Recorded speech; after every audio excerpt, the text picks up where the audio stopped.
Hello everybody and welcome to Wimbledon Common in southwest London, and it is part two of a two-part Wimbledon Common special, shall we say. Just finished part one and now we're on part two, and it's a beautiful sunny day. It's cold, crisp, breathing in the good ass prana, shall we say. Absolutely magnificent January day, and I thought before the sun goes down I should try to show you some other part of the common. You saw, I think, a bit too much of the golf course on part one, but I just wanted to show you just how magnificent it is here. These open expanses of common, of heath, just absolutely fabulous. And you just have the afternoon sun starting its descent. So I just thought I'd capture the mood here in the late afternoon. It's coming up to about 3 o'clock now, but just look at the expanse here. It's absolutely beautiful, and those trees, bare trees over there. Just your classic winter scene. Absolutely love it.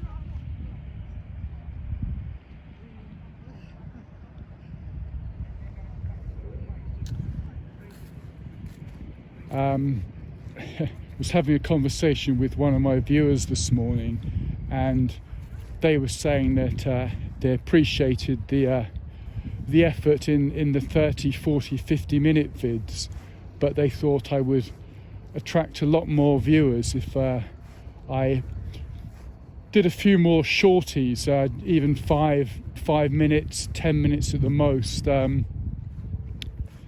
This viewer reckoned, and I do agree, that people's concentration levels are not what they were. So they said, why not try just a number of shorties, just shoot a few minis, upload them, get people just checking in for 5 minutes, and possibly would get a lot of hits that way. I will do so. I mean, I will do these minis. I was even thinking that this was going to be one. I thought, I'll stop the recording after 5 minutes and call it a Wimbledon Common shorty. But there's a couple of reasons why I like to do longer videos. In the evening when I play these back, I find them pretty interesting. I like to see what went well and what mistakes I made, and primarily these recordings, these filmings have to be of interest to myself if I'm going to put them out there for all of you. And I think a 5 minute piece, it's a bit more of a throwaway, isn't it? It's a bit less substantial. But I mean, it's something I will do. But for me, it's just a bit more satisfying to do a 30-minute piece, play it back, and then put it out there, upload it. So, as I often do, leave my email in the description box below the videos. I would say that please continue with your suggestions, any likes or dislikes, etc., and also any ideas on any London bits and pieces that deserve my attention, and put me right as well if you hear me say something that factually you know is wrong. Let me know about it, because I'm always in the process of trying to increase my knowledge, and especially like to hear other people's views. So just showing you saw at the beginning the magnificent windmill here in the Windmill Museum. I showed you that, and just enjoying the late afternoon winter sunshine in this magnificent slice of southwest London, and showing you the sun there. And like most of the parks and the open spaces at the moment, they're heavily waterlogged, and there's an example there. I started the recording showing you the information board about Wimbledon Common, and as you can see, there are a number of rare insects and plant life here, so I would say look into that if you're interested in natural history. This area is part of what's called the London Basin, which is a collection of scientifically important natural areas within the Greater London area. So if you're into a bit of that, advise having a look. And there's another piece of waterlogged ground.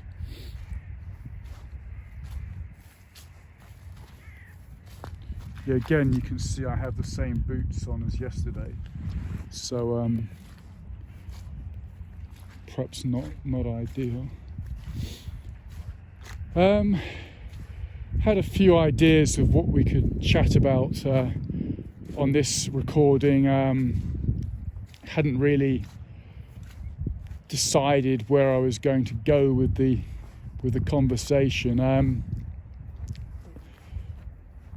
One thing I thought I'd get into, because I've just been visiting the cafe toilet here, and of course you see the sort of 2-meter social distancing admonitions everywhere, and this idea we have of a so-called safe space, and thought I'd pick up the ball on that and run with it and see where we go.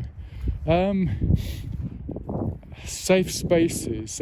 Is life or can life have safe spaces? I mean, as we all know, although some of us don't want to face it, everyone who is born will die. That's a fact that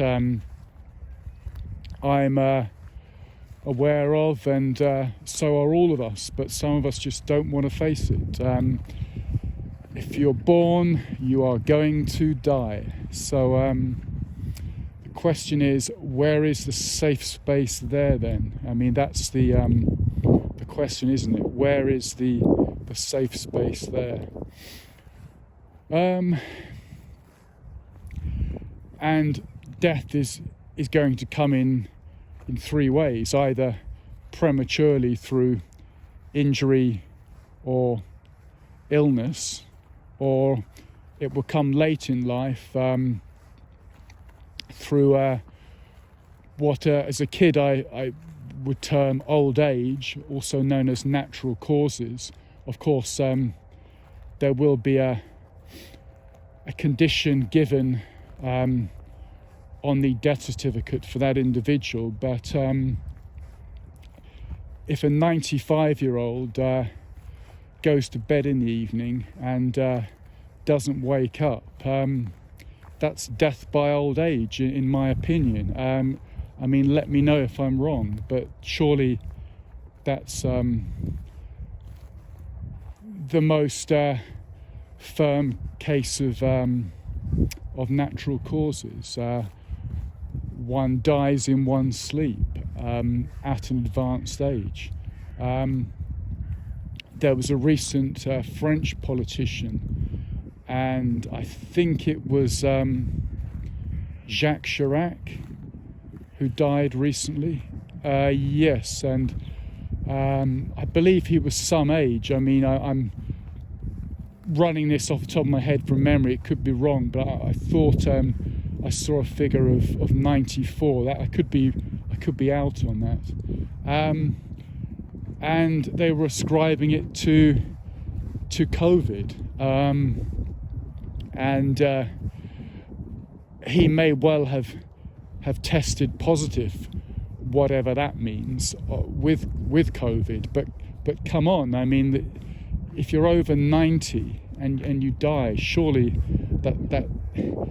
that's just advanced age. I mean, any number of pre-existing health conditions could kill you at that age. And then there was another individual whose name I can't remember, also pretty old, around late 80s, early 90s. In fact, I think was it Larry King, or there was someone, it could even be someone still living, where they said they were in hospital with COVID, whatever, and then you find out later that the guy had a number of serious conditions, had lung cancer, had a number of heart attacks, etc., etc. I mean, these are serious pre-existing conditions. I mean, let me try and bring it back. So the idea of a safe space. Well, back in 2005, there was the terrorist attack in London on the London transport system. I think about 54 people, around, in the 50s, died, and several hundred injured, and many more thousands affected. And that happened with commuters just going to work on a weekday morning, and the next day everyone got back on the trains like normal. Of course, it was quieter. Many were choosing to sit it out for a while, and the government published its proclamations. They were talking about the threat of Islamic terrorism, of Islamic fundamentalism, and various words were used to say where we were. Words such as critical, severe, imminent, all these pretty scary words. So if this was so, then for the guys sitting on the tube train, myself included, a couple of days after the bombing, did so with the knowledge that the government believed that there was a severe, imminent threat of another attack. And what would that mean if one was in the ground zero, as it were, of such an attack? Well, it would mean that your body would be blown up into several thousand pieces. Arms, legs, head, etc. would be flying in different directions.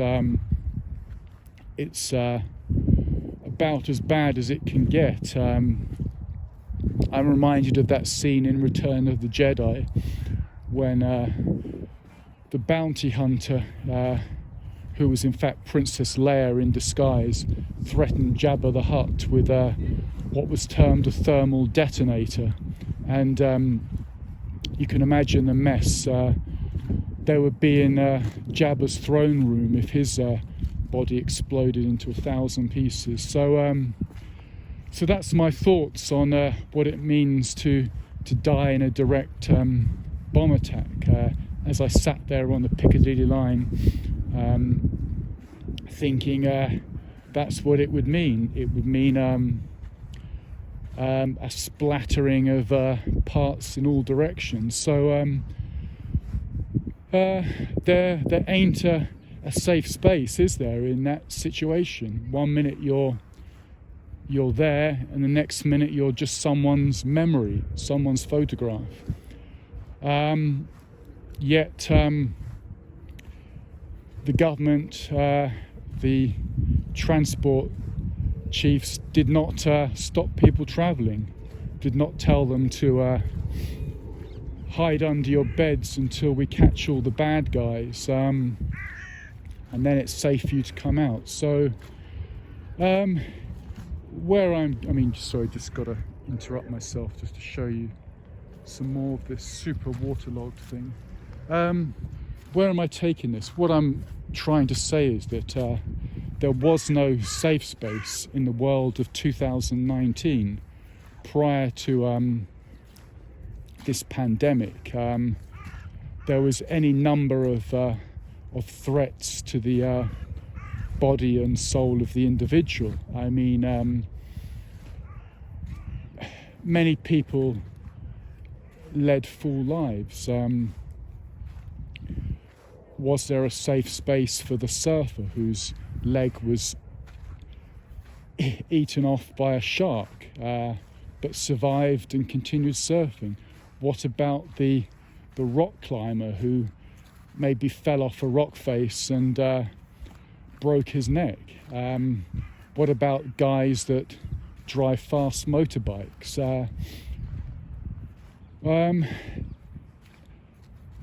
I mean, the whole extreme sports phenomenon is based on humans willing to take risks to achieve something meaningful in their lives. And yet, for our current situation, in which if you are young and healthy, the odds are extremely favourable,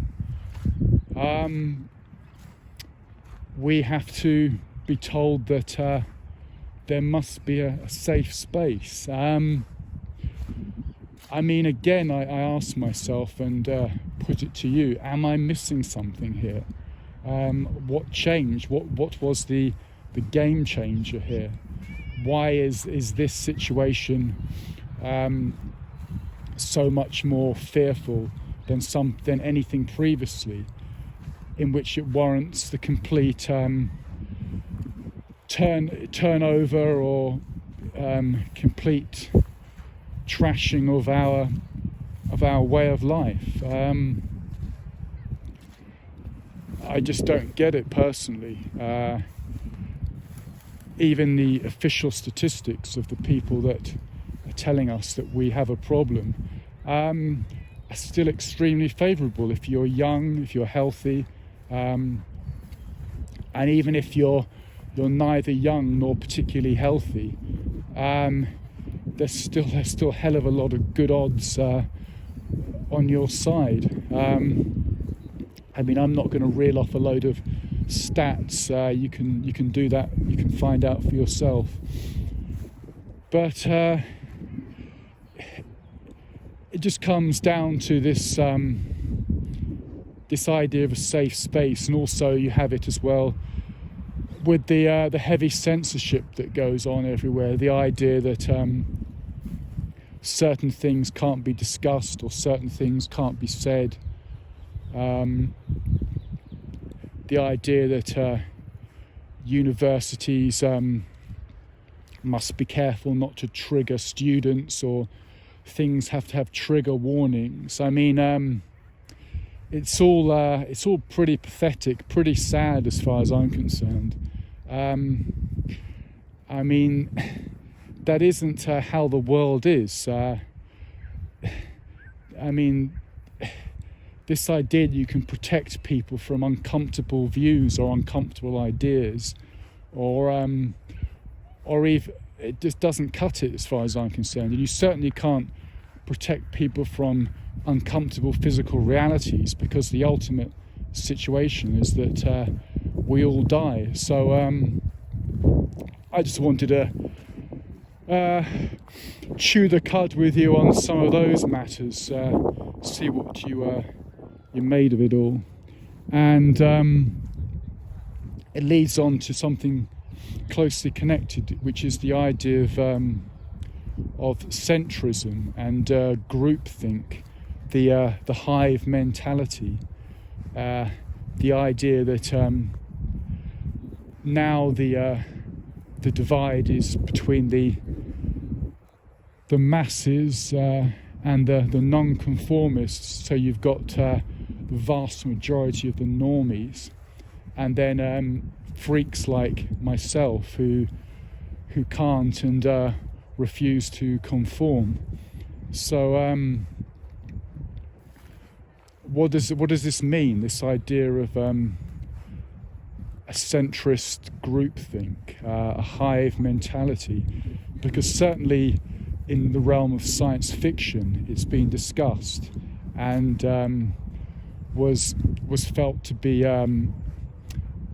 something unfortunate, something bad for us. The idea that we couldn't say what we thought and couldn't step on any toes or upset any apple carts.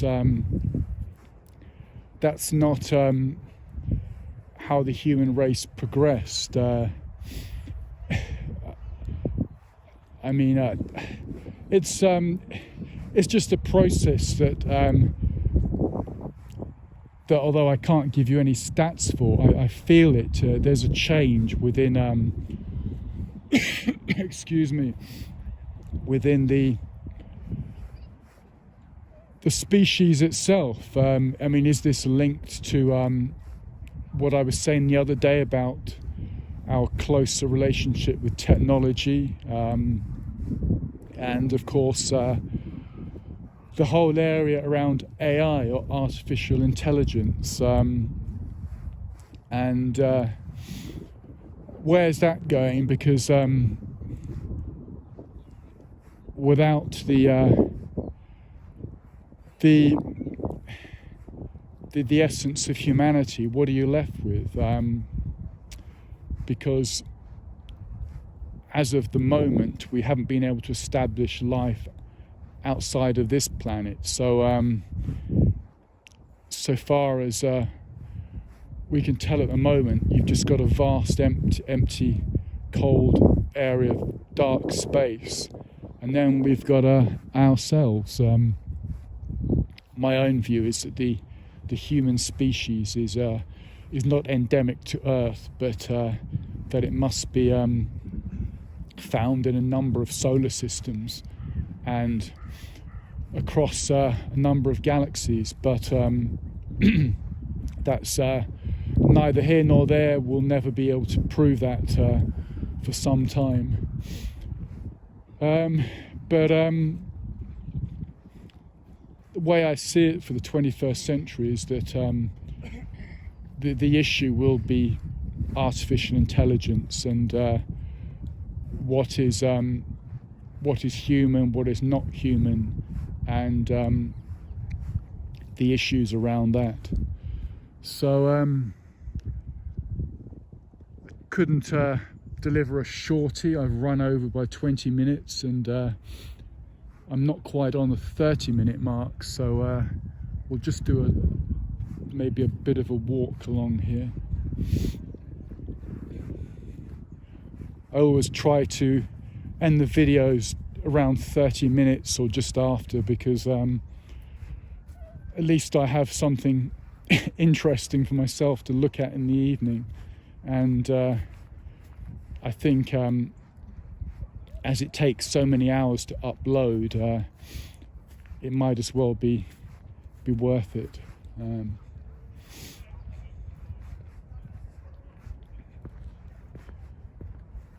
As you can see, there's plenty of people out walking the dog, a huge popular place for that.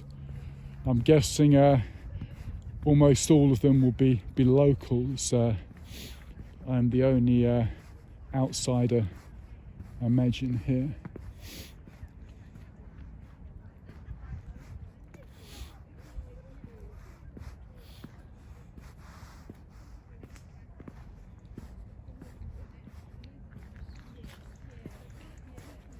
Being outside at dusk each day, you do start to see the lengthening of the days, even in tiny increments. For example, since last week, it now gets darker, I think about 5 minutes later than the previous week, and you can actually notice this around 4 o'clock. It is still quite light in terms of visibility, although the sun has gone below the horizon. You can still see clearly, even if you're in a woodland. So we'll be more than happy when it's light until 5 and then light until 6.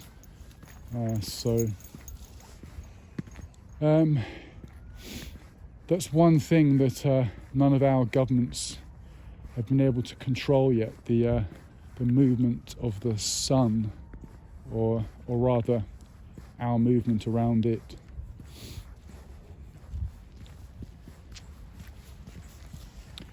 I mean, you can bet they'd be thinking about it, but as far as I know, it hasn't yet been achieved.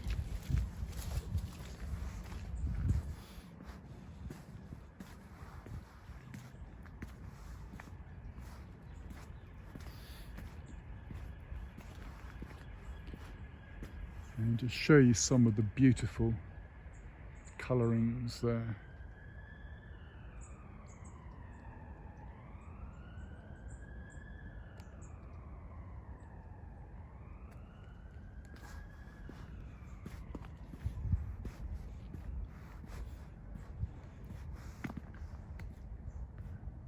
So as it approaches 30 minutes, it just leaves me to say that if you've enjoyed this video, then do check out my other stuff on the YouTube channel Kent Davidson Urban Adventures.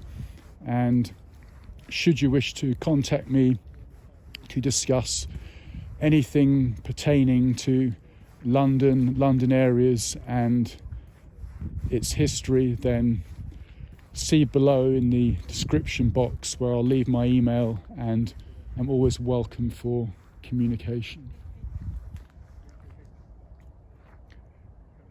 So, thanks again for watching. I will see you next time.